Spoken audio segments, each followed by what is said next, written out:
Yes, ndagusuje kandi ngwaye ikaze kuri International Harmony TV nk'ibisanzwe yongerisi ya Talento. Reka mbwira ngo kora subscribe niba utari wakora subscribe, kandi ndagushimira niba nawe waramaze gukora subscribe. Iyi ni International Harmony TV n'ubundi nk'ibisanzwe tugiye tuganira kuri uyu munsi. Reka mbanze nsuhuza wowe uri mu gihugu cy'u Rwanda, reka ngusuhuze kandi nawe uri muri East Africa. Abari muri Afrika mwese ndabasuhuje, abari i Burayi, abari muri Amerika ndetse no muri Aziya ndabasuhuje, ariko mbahereza ikaze. Tugenda turushaho kuganira cyangwa turushaho kugenda twungurana ibitekerezo ku byo tujya kuba tuganira cyangwa ku byo tugiye kuba tuvugaho muri aka kanya. Yes, reka mubwire ngo nkuzaniye inkuru nifuza ko twaganiraho nk'ibisanzwe. Nkuzaniye inkuru twaganiraho nk'ibisanzwe. Kuri uyu wa kane nk'uko tumaze kugenda tubimenyera, hari ukuntu mu mategeko y'u Rwanda ku cyumweru cya nyuma, ku wa kane wa nyuma w'ukwezi, hajya habaho gusezerana mu mategeko. Gusezerana mu mategeko nyine twita mariage civile, cyangwa gusezerana mu mategeko nyine uko ndi kubivuga nibyo. Ariko uyu munsi twumvisha inkuru y'umugabo wagiye gusezerana. Urabona ahantu hariya mu karere ka Muhanga mu murenge wa Cyeza, tuvuge ntabwo ndi kwibuka neza, twagiye kumva twumva inkuru ngo umugabo agiye gusezerana. Ahangaha n'ubundi mu murenge wa Cyeza agiye gusezerana, baba baramugurukanye, ariko ku bw'amahirwe Imana ikinga akaboko. Imana rwose iravuga ngo ntabwo natuma useba mwana wanjye, birangira asezeranye ariko ku gitutu kitari cyoroshye. Ati byagenze gute rero? Nibwo n'ubundi umurenge wari utangiye hano mu murenge wa Cyeza. Umurenge uratangira barasezerana nka kwa kundi abageni baba bicaye ari benshi, buri wese ni couple ye bicaye mu murenge. Ikupure imwe yari igiye gusezerana, ijya kubona ibona hinjiye umuntu w'umudamu, araza ati ntabwo muri busezerane. Ibintu byose biyobwera biradogera, ati se habaye iki? Umugore ati uyu ni umugabo wanjye, uri kumwe n'uno mukobwa ugiye gusezerana, kandi nanjye ni umugabo wanjye. Ibaza ari we bibayeho, weho udukurikiye, ibaza ari we bibayeho, wabyakira ute? Wabifata ute? Umurenge wabaye umuhagazeho nk'iminota 30 cyangwa 40 ndatekereza, barimo bagerageza gusorovinga iki kibazo. Aho uyu mugore yazanye n'ibipapuro byo mu rukiko, avuga ko agiye gusezerana, ariko uwo agiye gusezerana nawe atari umugore wa nyawe, ahubwo umugore akavuga ko umugabo ugiye gusezerana n'uwo mugore ari umugabo we bashakanye. Bahaye ijambo umugabo, nagira icyo abivugaho. Umugabo avuga ko batandukanye kandi batandukanye byemewe n'amategeko, ariko bategereje umwanzuro kuko bose babyemeranyijweho ko batandukana. Icyo gihe hakoze nyine ibimenyetso byo mu rukiko byerekana ko bari muri divorce, bagomba nyine gutandukanywa cyangwa bategereje gutandukanywa.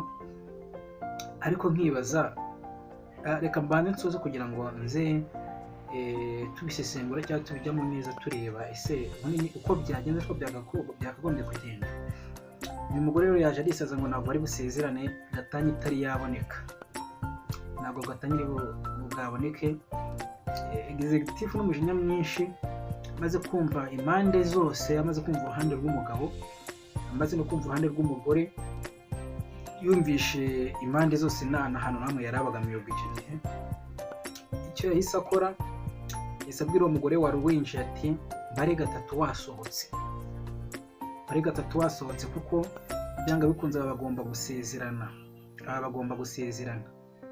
uko byagenda kose bagomba gusezerana. Umugore arakomeza aranangira, tifu yabanga urushya agiye kurumukubita. Umugore arirukanka, abantu baramwirukankana, ava ku murenge aragenda. Inkuru isigara ari inkuru ku murenge. Wa mugabo bamuretse arasezerana n'uwo mukobwa wundi.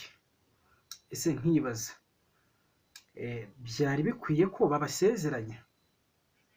byari bikwiye ko babasezeranya aba bombi cyangwa ntabwo byari bikwiye ko babasezeranya. Urumva bo ubwabo bagiranye amakimbirane, buri umwe wese yemera ko bagiranye amakimbirane bagatandukana. Bagiranye amakimbirane baratandukana, buri umwe ajya hariya n'undi ajya hariya. Bamaze gutandukana, umwe agiye hariya n'undi agiye hariya, umugabo yishakira undi mukobwa bumvikana cyangwa bakundanye, bapanga gukora ubukwe bw'umurenge. Wa wundi ahubwo watandukanye n'umugabo agaruka ku murenge gushaka guhagarika amasezerano y'abo bombi, kuko yagarutse batakibana, baratandukanye, bategereje gatanya. Ese uyu mugore ibintu yakoze byari byo? Ntabwo njyewe ko mbitekereza numva bitari byo, kuko n'ubundi yari yaremeye kurekura umugabo yirwanaho. Tugaruke no kuri gitifu. Ese gitifu w'umurenge we ibyo yakoze gusezeranya abangaba nibyo? Simbizi, wenda icyo amategeko aba abivugaho. Ndi kubabaza nyine kugira ngo twese tubiganire turebe. Executive yasezeranyije abangaba bashyashya, ariko uyu mugabo yari afite uwo mugore wundi, batandukanye, ariko bishobora kuba bitarahamywa n'urukiko. N'uyu mugore nawe yaje gutera akaduruvayo hejuru ku mugabo wari ugiye gusezerana umugabo wahoze ari uwe, baratandukana ngo nashaka ko asezerana. Ni kubera iki atashaka ko basezerana? Harimo ibintu bibiri. Ashobora kuba wenda hari imitungo runaka bari basangiye, ntabwo atuye ngo nasezerana n'uriya, bishobora kuza kugira gute? Bishobora kuza kurangira imitungo ayegukanye, we akaburizwamo. Uyu mugabo nawe rero akavuga ngo n'ubundi yarantaye, kaniyerange ntabwo nzakomeza kubaho mu buribwe cyangwa nzakomeza kubaho mu buzima nk'ubu ngubu, kandi hari uburyo bushobora kugira gute, hari uburyo bushobora guhindukamo. Sinzi nyine mwebwe uko muri kubyumva, muragenda muduha ibitekerezo muri komenti kugira ngo tugende tubiganiraho. Uyu mugore rero amaze kubona ibintu bimaze gukomera, agiye no kuhakubitirwa, yabanguye amaguru ariruka. Abaturage baramutibikana bamuha urw'amenyo ati va mu nzira. Aho ngaho twanatanga inama y'imibanire myiza yo kubana neza. Niba ibintu bibananiye, bikaba bibananiye nyine mukemera ko bibananiye, mutarajya muri izo procedure zose. Urumva niba mwari mumaze wenda tuvuge nk'amezi 5 mutabana, ku ruhande rwe wenda warihagaze uvuga ati uzabaho mu buzima bwawe n'undi azabaho mu buzima bwe, icyo gihe nicyo gihe biba byamaze kuvugwa ngo uretse agiye gutangira indi kariyeri ye ku ruhande, mu rukundo cyangwa mu buzima. Sinibaza impamvu rero wajya kubangamira mugenzi we mu gihe yaba ageze gute, mu gihe yaba avuye mu nzira, kandi mu gihe mwese mwaba mwarabyemeranyijweho. Ikindi cya kabiri, namwe wenda abagabo cyangwa namwe bagore muvuga ngo mugiye guhita muhimana, hari igihe nanone tubibona nk'agahimano, ukavuga ngo niba bigenze gutya reka n'imite nihimura nigenze gutya.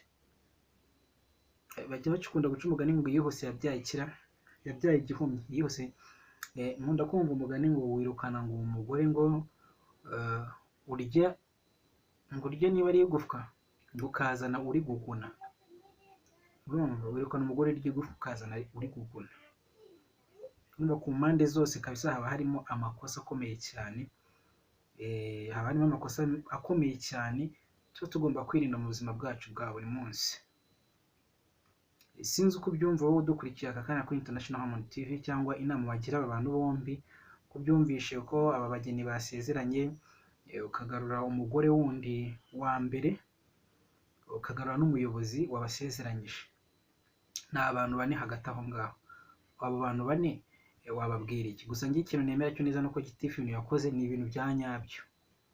Ibintu bya nyabyo, gusohora uno mudamu kamusohora mu aho basezeraniraga n'ubundi muri sare cyangwa mu murenge, cyangwa ntabwo ari mu rukiko. Ko hari abasezerana ntabwo baba ari mu rukiko. ndahamanya n'uyu muyobozi, ni umuyobozi nshingwabikorwa w'uwo murenge, ndahamanya nawe kuko nanjye byanga bikunda nakumerera nabi, ntabwo waza kubangamira abantu ku munota wa nyuma utarababangamiye cyangwa ku munota wabanje ngo bajye muri ibyo bintu, ubona ibintu bishyushye ngo nawe uze kugira gute bifatirane bigishyushye. Mutubwire rero muri comment, turagaruka mu kanya tuganira cyangwa turebera hamwe byinshi cyane kuri iyi nkuru, tuyiza tunayibanyuriramo. Twagerageje kuvugana n'aba bombi ariko nta n'umwe twabashije gufatisha kuri telefone kuko nk'uko muri kubyumva ni ibintu byihutaga cyane, ntabwo ari ibintu byari byoroshye. Hari uyu nguyu nyir'ubwite waje kubidobya, ntabwo twamufatije kuko yahise aburirwa irengero, nyine yirukanse arabura ajya kwihisha. N'aba bombi nyine bari bamaze gusezerana, ntabwo twabashije kubaganiriza kuko urumva stress bari bafite zari nyinshi cyane pe. Kanda subscribe kugira ngo ino nkuru tuze kuza kuyigutaturira mu kiganiro cyacu kiri imbere, tuze kuza kuba tubagezaho. Urakoze cyane rero wakoze kudukurikira, Imana ikomeze guha umugisha. Njye ndi G Talent kuri International Harmony TV. Ciao ciao.